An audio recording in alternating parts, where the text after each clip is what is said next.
Jerry. All right, so it comes out that the IBF has ordered that on Errol Spence's return, he'll have to face the winner of Jaron Ennis versus Karen. I can't pronounce his last name. 120 days after his next bout. Yeah. What's your thoughts on that? It's definitely, I can see why they're doing that. They want to get him moving, want to get him fighting. You know, because of these accidents he's been having, he hasn't been as active as he probably wants to be. But I don't see him fighting either one of them.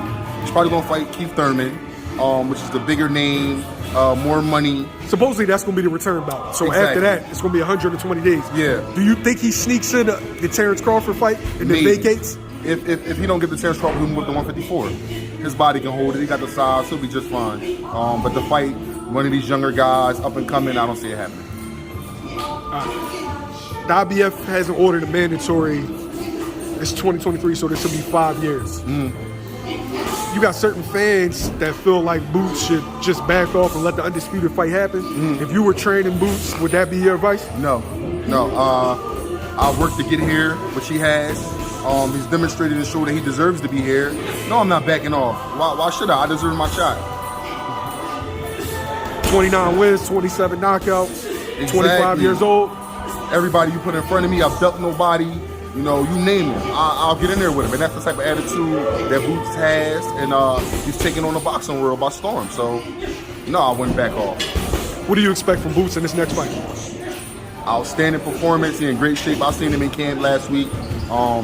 He looks tremendous, ready to go. He could have went for it last week if he wanted to. The kid is nonstop, always training, always studying, always learning.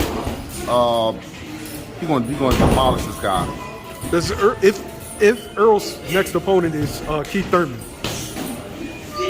that'd be almost everybody in his era except for Terrence Crawford. Yeah. Does that put any pressure on Crawford to, in his next fight, it either be Spence or another A-level opponent, being that that Errol is fighting a guy that could arguably go into the Hall of Fame? I don't think so, because at the same time, even though they haven't fought each other, Terrence Crawford has stood the test of time. I mean, we're going from lower weight classes. I get it. So you're saying, oh, well, he was in a lower weight class. He didn't fight nobody at 147. It's not his fault. He's a naturally smaller guy, and he's beat everyone they put in front of him. He's also an undefeated fighter. So for you to say that, that they should fight, yeah, everybody want to see that fight, but they don't take nothing away from what Terrence Crawford has done. If not Earl, like if the timelines don't match for his next fight, and maybe he does Earl later on in the year, who do you want to see Crawford in the ring with next? Of course, I would love to see him against Boots. I think that'd be the great fight. I think that fight even better than him and Errol Spence. Just them two minds together, the way that they both switch styles, switch stances, they both thinkers in the ring. I think that fighter might even be a more entertaining fight than against Spence. Okay. Thank you, Jerry. No doubt.